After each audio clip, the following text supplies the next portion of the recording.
find out which of you did it. What do you mean, which of you did it? Well, I didn't do it. Well, one of us did. We all had the opportunity. We all had a motive. Great. We'll all go to the chair. Maybe it wasn't one of us. Well, who else could it have been? Who else is in the house? Only the cook. The cook! All of those characters are searching for a murderer in Clue, the comic mystery with 3 endings. We'll tell you whether any one of them is worth seeing on At the Movies, the movie review program.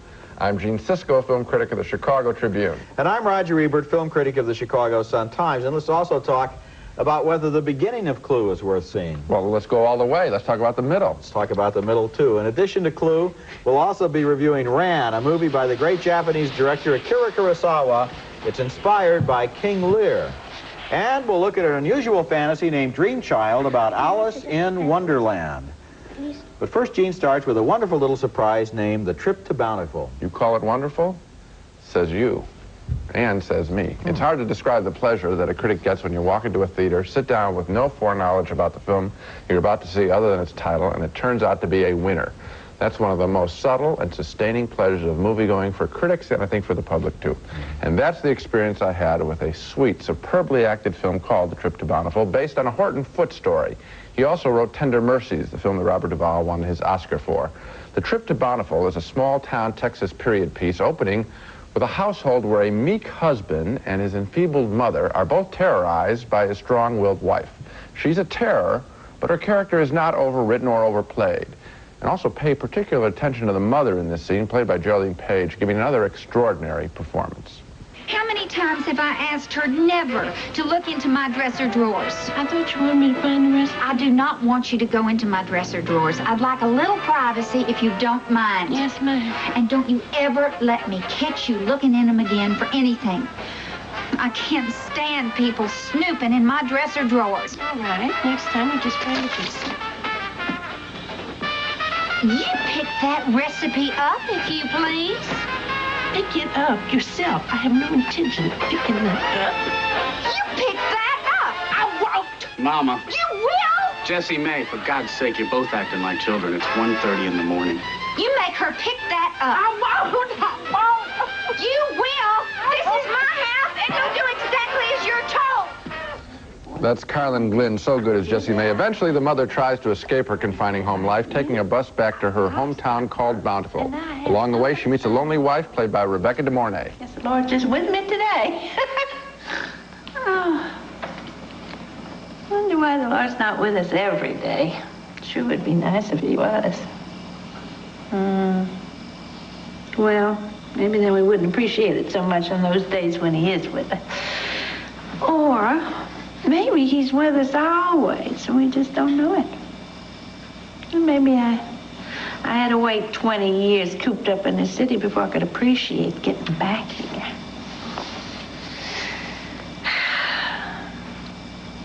Blessed assurance, Jesus is mine. Oh, what a foretaste of glory divine. Heir of salvation, purchase of God, born of his spirit, washed in his blood. Ah, nice to be able to sing a hymn when you want to. That's a sweet scene. You know, American movies are so full of car crashes and train wrecks and spaceships.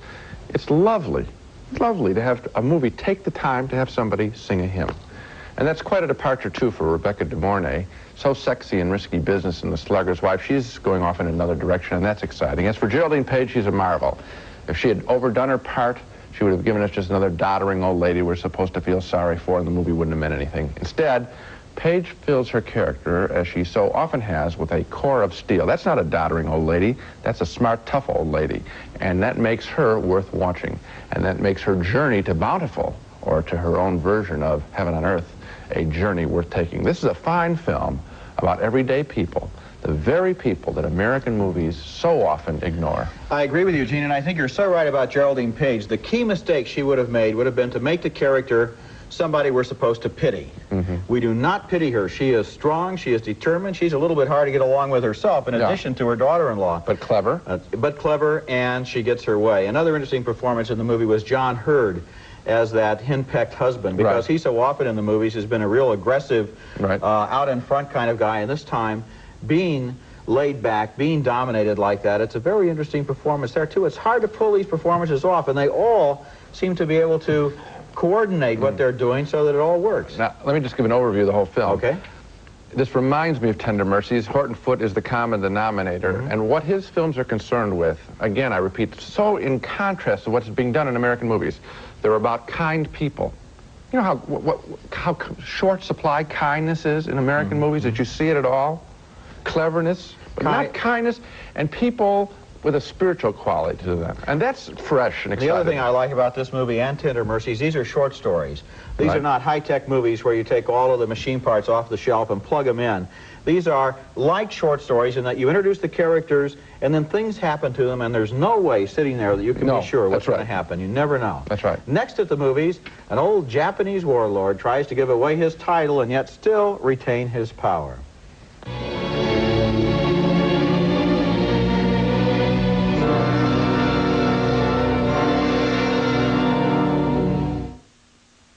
There's a nice hot way to spice up your day. Mexican Velveeta is here.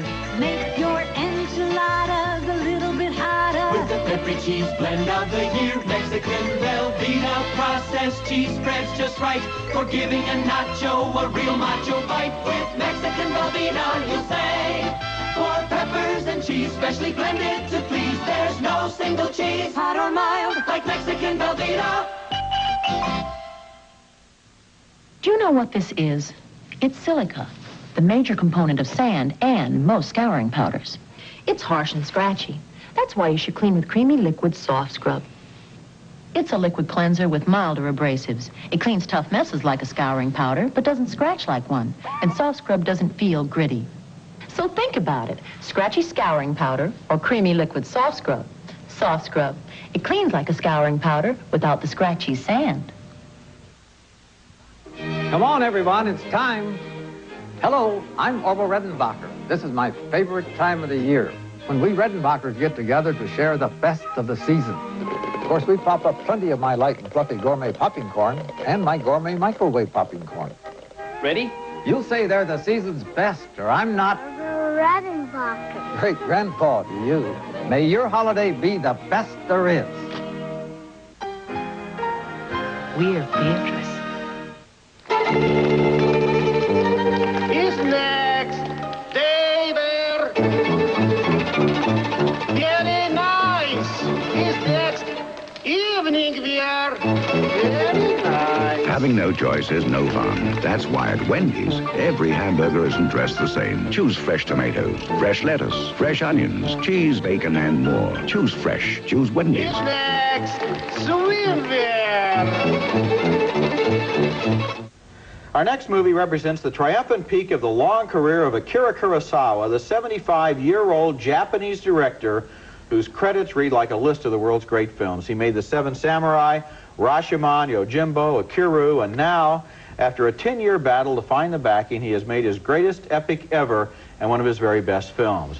It's called Ran. That's the Japanese word for chaos or turmoil, and it tells the story of an old king who wants to retire. He wants to divide his kingdom among his 3 children, yet still retain all the outward trappings of power. Well, of course, this is the story of King Lear, but it's also the story, we learn, of a legendary feudal Japanese warlord, and in combining those 2 stories, Kurosawa has made a great movie about pride and power and heartbreak.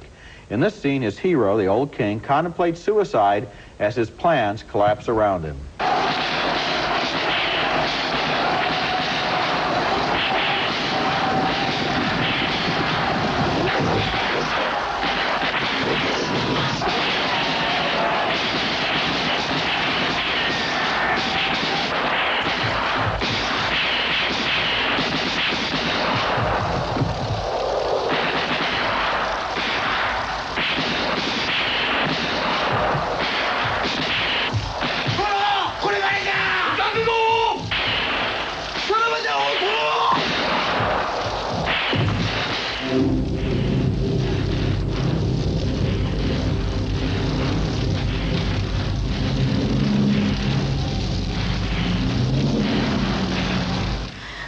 The warlord's second oldest son fights with his brothers, and in this scene is confronted by a sister-in-law who accuses him of murder.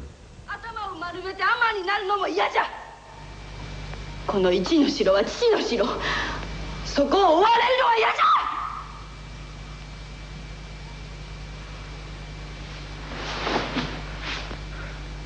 次郎殿、この願いを聞いてくださるならこの楓何も申しませぬ。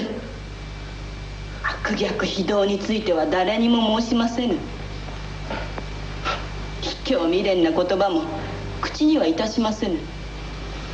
これを話せばこの国は乱れに乱れまするぞ。いえ、この楓がこのようにしてみせまする。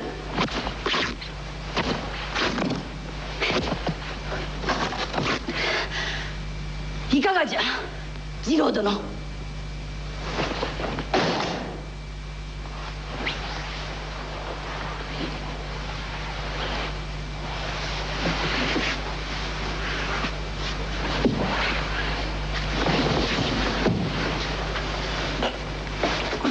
You can see some of the parallels there with King Lear, the children trying to take over from their father and forget him, the in-laws all jockeying for position, sexual intrigue, palace intrigue. But this is not by any means a remake of Shakespeare any more than Kurosawa's Throne of Blood was simply a Japanese version of Macbeth.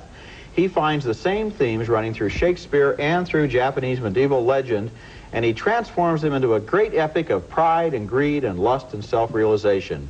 Ran is a fabulous movie to look at. The battle scenes have an amazing force to them, and it's a remarkable statement made by an old man about an old man who discovers that it is never too late to learn humility and forgiveness. Well, I think you make a very good point at the end, because one of the great things that Kurosawa does, and we could talk for the rest of the show about his career and about this movie, in fact, is that he continues to reevaluate his life and the way he has seen Japanese culture as he makes his movies. Kagemusha had him reflect on the samurai and the samurai warrior and maybe change some of his thinking. This film, again, talks about someone at the end of a life looking back and thinking about what they might have done.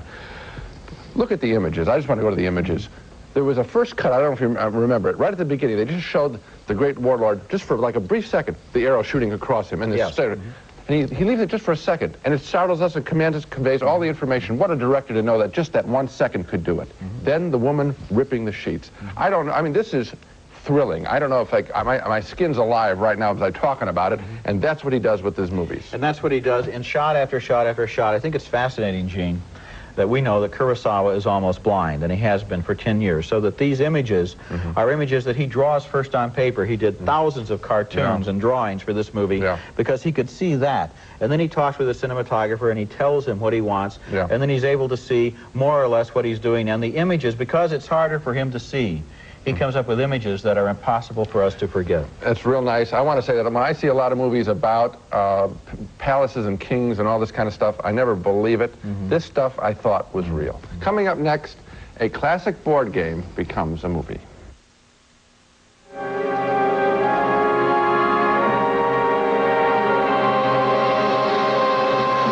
No, she's not here. Well, Mr. Editor, how do you rate it? On a scale of 1 to 10? 20. Now, about your next assignment. Oh, I'll pour the coffee. Just half cup. You love fresh brewed coffee. Yeah, but the caffeine. Harry, it's brim decaffeinated coffee. So how do you rate it? If it tastes this rich, fill it to the rim. With brim. Fill your cup to the rim with a rich taste of brim. Also available in hearty dark roast. This is it. Our once-a-year-end clearance spectacular. More than 100 cars at all 6 locations. Honda, Ford, Chrysler, Plymouth, Dodge, Volvo, Chevrolet, Pontiac, AMC, Jeep, Renault, and Oldsmobile. 12 car lines at super year-end savings. Possible 1985 depreciation or tax deduction if you purchase or lease for business. But do it this week. Our year-end clearance ends December 31st. Stop in at one of our 6 dealers now.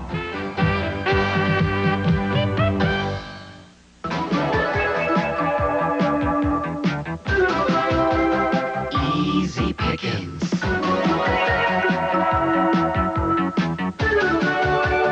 Easy pickings.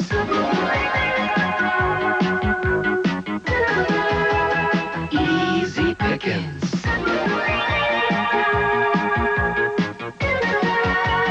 Easy pickings. Our next film is based on the 40-year-old board game Clue, and it starts out in a very funny way with a whole bunch of characters assembling in a mansion, all have familiar names, Miss Scarlet, Mrs. White, Colonel Mustard, all taken from the board game. And they all share the same secret. They're all being blackmailed by the same man. I, too, am being blackmailed for something I didn't do. Me too. And me. Not me. You're not being blackmailed? Oh, I'm being blackmailed, all right. But I did what I'm being blackmailed for. What did you do? Well, to be perfectly frank, I run a specialized hotel and a telephone service which provides gentlemen with the company of a young lady for a short while. Oh, yeah? What's the phone number?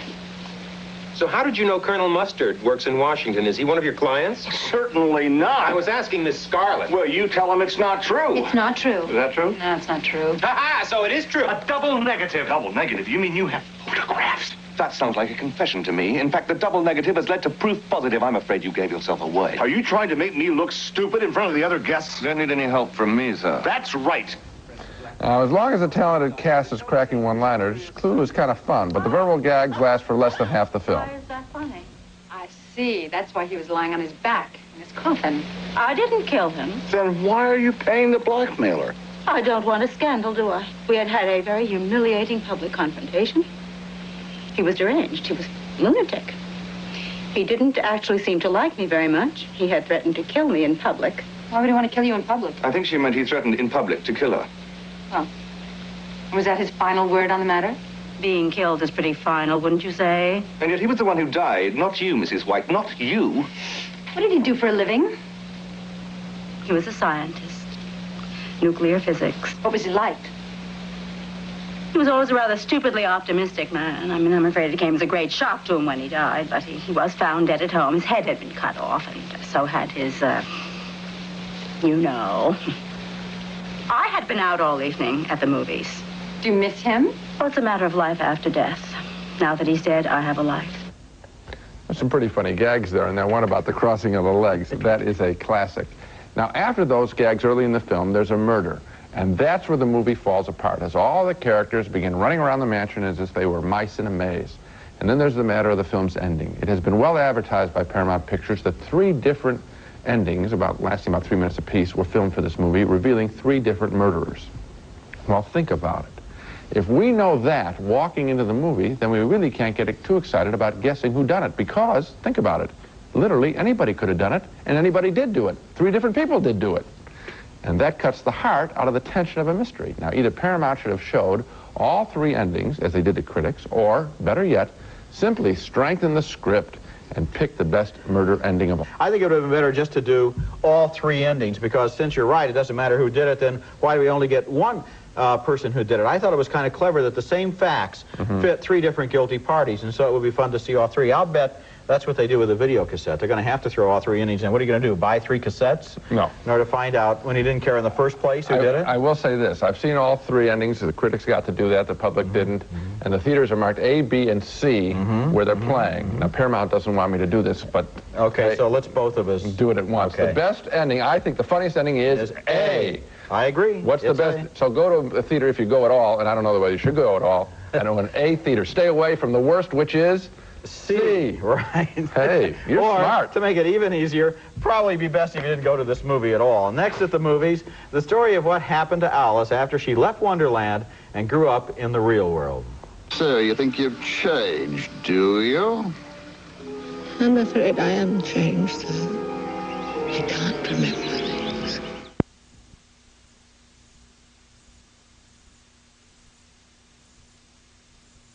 And is a real nice surprise. Despite the title, Dreamchild is not a dreamy movie or a children's movie, but a sharp-edged, intelligent film about an 80-year-old woman who 70 years ago was told the story of Alice in Wonderland by Lewis Carroll himself. In fact, she was the inspiration for the book. But being the original Alice has not been a good experience for this old woman, who is still troubled by nightmares and visions inspired by her sometimes frightening encounters with Lewis Carroll. In this scene, the old woman, played by Coral Brown, has arrived in New York to be honored as the original Alice. This is about 40 years ago, and her young traveling companion has met a brash young American newspaperman. Wow. I beg your pardon. Did you say you were almost 80? Are you attempting to suggest that in some way I look younger? Am I attempting it? No, there's no need to attempt anything because you don't look a day over. No, I won't say because you won't believe me. Ma'am, you look terrific.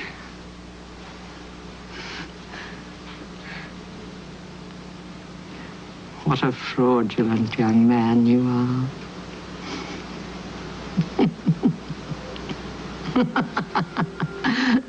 Oh, lovely.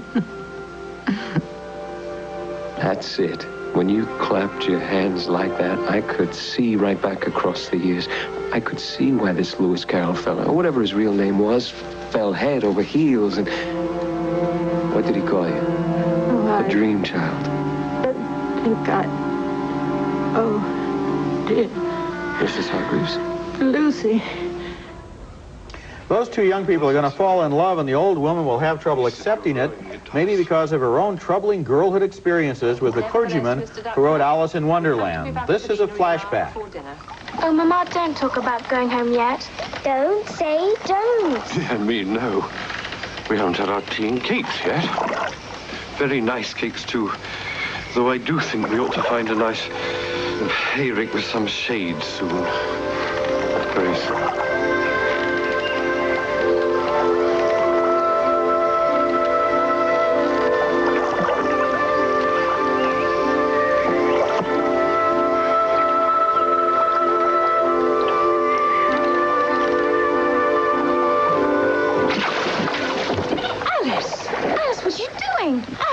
Apologize at once. How dare you? What a terrible thing to do. But he was looking at me. A cat can look at a queen, you know. Looking at you, Alice? Really, I don't know what you mean. Be quiet, Edith. Say you're sorry at once. No, it doesn't matter.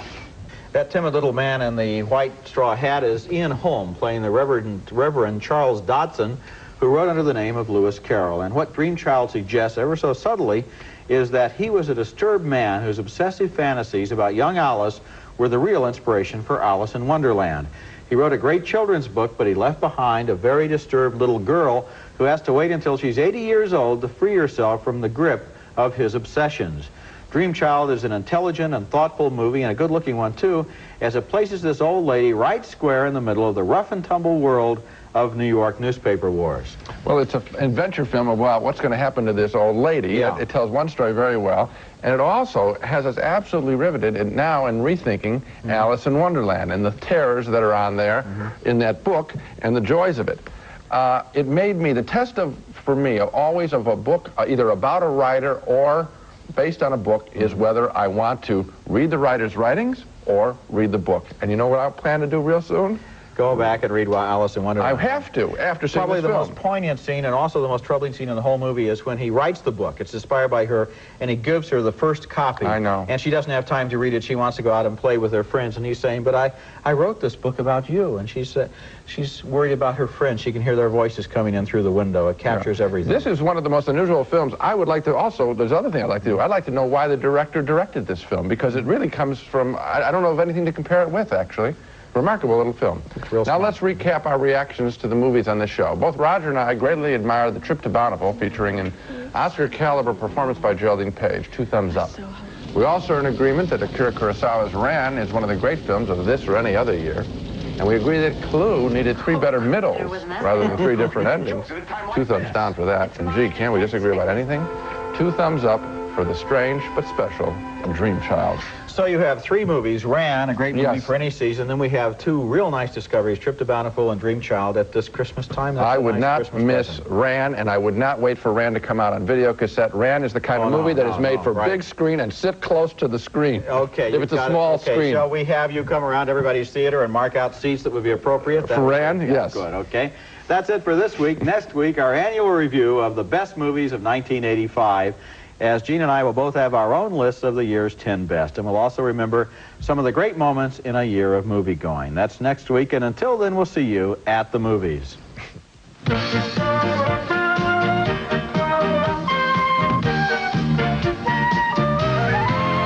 Tatiana, created for a woman to love and a man to remember. Parfum Tatiana by Diane von Bursten. Our next film is called Revolution.